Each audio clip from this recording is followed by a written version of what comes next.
Good afternoon, everybody. Welcome to the Kassam Stadium. I am having to hold my phone in place on my tripod, so apologies if this. Hopefully, it won't come across, but it might be a little bit wobblier than usual, or I might be on a slight angle. But we will work with it, and yeah, maybe it's apt given Norwich City's display here this afternoon at the Kassam. They've started the Championship season with a 2-0 defeat to Oxford, and I think it is very hard to dress that up as anything other than really disappointing and really concerning from a yellow and green perspective, because you head into opening days of the season, there's optimism, there's hope, and a lot of that is born from the fact that it's unknown. And I think probably that was added to by the fact that Norwich have a new head coach. They were trying to play, I use the word trying loosely, they were trying to play a new style of play, and both of those things were true. But I think probably the concern is just how far off it Norwich were. And, Oxford, and you come here and it's the first game of the Championship for this century for Oxford. And a hell of an achievement to get here in the first place from the position they were in last season. You expect a degree of enthusiasm and, thunder, I guess, from the fan base, and the sense of occasion that there was here. And there was fireworks that went off pre-game, and you could sense it. It was a really big occasion for Oxford United. So you always expect that. By the same token, that doesn't then permit what we saw thereafter, which was a Norwich City performance that was full of errors, that was disjointed, that lacked any rhythm or identity, or rhythm, identity, patterns, any of it really. I thought in and out of possession, it was a real mess, to be honest. And of course, there's the expectation, and I've mapped this out, and you try and map it out. The fan base have been told it repeatedly as well, that there's going to need to be patience, and that's natural. Of course, there's been changes in the transfer window. There's been key players gone. Gabriel Sarri. You look at today's team sheet, and we'll get into the John Rowe stuff later on. But you've got Christian Fashnacht in the starting lineup, who wasn't a regular in Norwich City's team last season. Liam Gibbs likewise. Grant Hanley likewise. We could go through the 11. It is an inferior team to what Norwich City had probably at the start of pre-season, and there's a whole host of reasons for that. Obviously, the likes of Jose Cordoba wasn't here today with an injury. You've got Ben Crisene, who's out with a slight injury. But Norwich had players on that pitch who were better than that standard of performance. And I think the issue, just to go back to the first point about new era, is, if you're a Norwich fan at the moment, I think the perception is, and it's probably been intensified today, the perception, I'm not necessarily saying this is right, and there we go, there's the first wobble. And I'm not saying it's necessarily a correct perception, but the perception, I think, if you're looking at what has unfolded so far this summer, is you're going, well, none of the players want to be here. All of the key players are going to go. And there's a style of play that requires a certain type of player to play it. And a lot of kind of what was supposed to feel fresh about this era in terms of young players, in terms of, new additions, etc., haven't really materialised. And so you're looking at a team that still has Grant Hanley and Shane Duffy at the back. You're looking at, three at the back. It was the same 11 really, barring Callum Doyle, who were here last year. And that from a messaging perspective becomes very difficult, because what you've mapped out from the off, which is going to be young players, etc., hasn't really been delivered early on. And if that continues, then it's going to be very difficult for Norwich's new era to retain the hope and the patience and that buy-in, which is so critical. That being said, this will not be the Norwich City squad that plays at the end of August. I'm really confident of that. And I think today was an example, if anyone needed it, of the size and scale of the challenge that Johannes Hoff-Torup has in front of him, because you've got a group of players there who, as I said, they're inferior to what Norwich City had last season, and just lack conviction and confidence, and that was documented in the first half. Their deep build-up phases were poor. They were hurried, they were rushed, they were error-struden.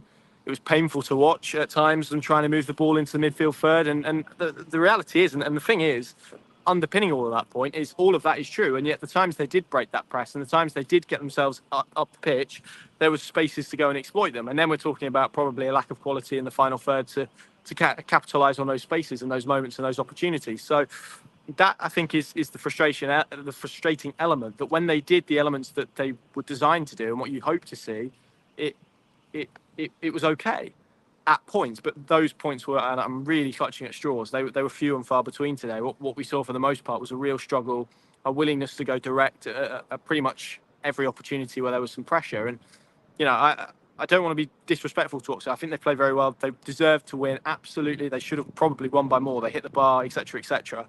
But what did they do to cause Norwich problems today? They had a good press. They were organised. and they were disciplined, and they played like a team that had confidence and understood the roles and responsibilities that they had within the team under Des Buckingham. They looked well coached. That was the element that they had today. It wasn't quality that has won them this game, and largely it probably wasn't really. It was errors largely, but there were also some structural issues today, particularly out of possession, where Norwich tried to make the midfield really narrow, and Oxford played round that pretty successfully and too easily. There were moments where they got outnumbered, and the switches of play caused some real problems because of how they tucked the left back side in. So it just looked. I mean, Norwich was so undercooked; they were pink in the middle. It was a really raw performance in terms of where they're at from a football perspective. And look, to be frank, that was to be expected.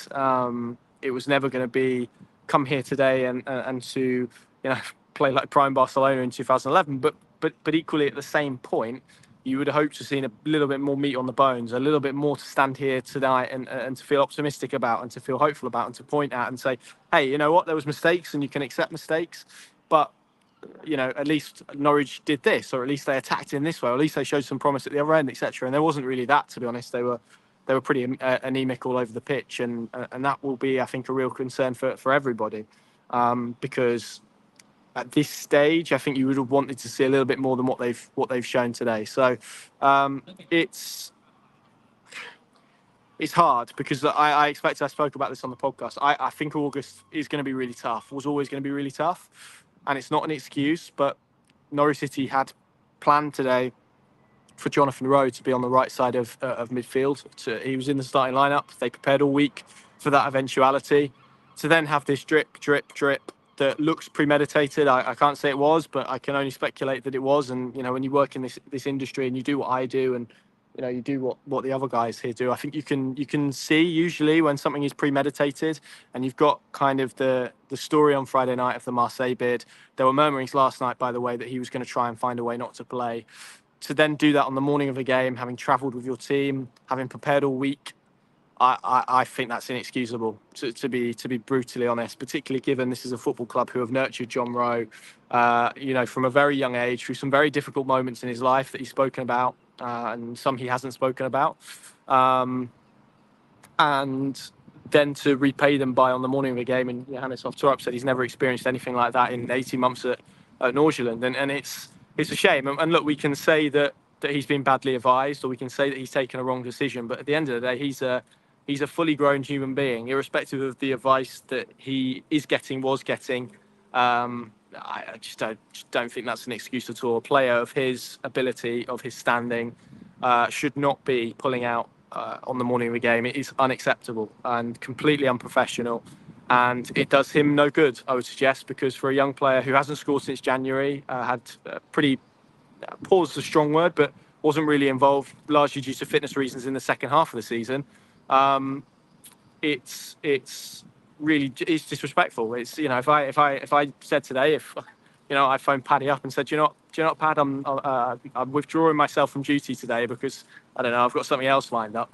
I mean, you just can't do that. You just can't do that. And he should, and he will, I hope, get the book thrown at him, because it's completely unacceptable what has happened today. And as a result, did it distract Norwich? Look, I can't comment on that, and I wouldn't use that as an excuse, because there was so much poor about that beyond the fact that Johnny Rowe wasn't in the team. But are Norwich a significantly weaker team without Johnny Rowe? Of course they are, without a replacement. And for me, the element that I think really nags at me, that really gets at me, is we're not in a situation where we were with Gabriel Sara, where a move is close. We're talking about one bid that's been made from Marseille. There's been no other bids. There's been interest, of course, from Leeds, and that's been well documented. But in terms of formal, proper bids put on the table, there hasn't been anything. So to then go and see your manager on the day of a game, to knock on that door and say you're not in a headspace, I'm sorry, that's not good enough. That's not acceptable, and it shouldn't be acceptable. And quite frankly, he deserves everything that he's going to get as a result of that. And Adam Eder, who let's be honest, he wants to go to Celtic. I think that's pretty obvious to everybody. I thought he did well when he came on and gave Norwich a different dimension to stretch the game. He was probably one of a few, and there were very few bright points today. And he's had wobbles. He's not been faultless throughout pre-season. We all know the episode in Austria. There was an episode with a knock that maybe was or wasn't a knock as well at some stages. He's not been perfect, but he's been here today. He's come on and he's applied himself well. So I just think for a fan base that he forged such a big reputation with, that adored him, that loved Johnny Rowe and the impact that he's had at this football club, for a football club that's done so much for him, that has pushed him through an academy, put him on a first team stage, given him the opportunity to get himself into a position where this level of interest is in him, to then turn around and effectively stick two fingers up and blow a raspberry too, I think is just unacceptable. Is there a way back? I just can't see it. I can't see it from here. I think it's going to be very, very difficult for him. It's going to take a lot of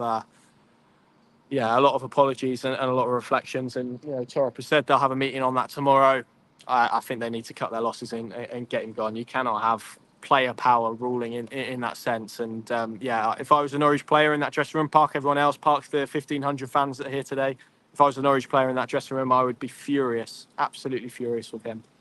So there we go. Fashnak came in. It was a difficult environment for him to be chucked into. He's not had many minutes in pre-season. I think he's struggled by his own admission since he's come to England, and I felt that today. Just looked very off it, and that kind of summed up where Norwich were off it for a lot of the game. And as I said, the deep build-up was poor, but in terms of their structure, I mean, even when they did then play through, there were moments where Kenny McLean, Marcelino Nunez could have progressed the ball a lot quicker and a lot better than they did, and they didn't. And then out of possession, it was just soft. It was error-ridden. The structure was weak. As I said, they looked really undercooked. They looked poor in attack, poor in defence, and pretty poor in the middle. And that's not a great base to start from. And of course, look, everyone knows that this is going to take time and was always going to take time. But the reaction to this game cannot be, you just need to believe hard enough. You just have to have a little bit more patience, because the issue with all of this goes back to my central point at the beginning of this video, which is a lot of that didn't feel new, didn't feel fresh. And when you've got the same actors making the same mistakes that probably brought us to the position where a lot of Norwich fans wanted that change, that is where the point of conflict is going to come. And we saw Grant Hanley get taken off today. That felt like a moment. Whether it will be a moment or not, we'll see. This is a performance that I think everybody needs to look at and take how seriously under par it was, because it was. And they need to find some big solutions to some big problems. Because and as I said, I think the squad will look different, but it's probably an exposure of where they're at the moment. The squad is short, it's light on quality, it's inferior to what Norwich had last year, and that was a team that at one stage was in 17th in the Championship and was erratic in terms of its performances. I think there's a lot of concern and legitimate concern to emerge from today. That's not to say they don't improve and they don't get better, but I think for everybody, Ben Napper, Johannes Hoftorp, the fans in the stand, the players, everybody needs to be aware of just how concerning that was and work to fix it. Thankfully, there's 3 home games and they've got a quick opportunity to turn that around. But in terms of the errors, in terms of the structure, in terms of what they were trying to do, it just never really looked tangible. It never really fell clear from my position, I'm sure from a lot of people in the away end, what the game plan was, how they were trying to implement what we thought we were going to see, which was possession-based, structural, positional football. And with a recognition, I think everyone's had a recognition that it was going to take time, and to overreact and to blow everything up after the first day of the season, it's just not practical. It's not right.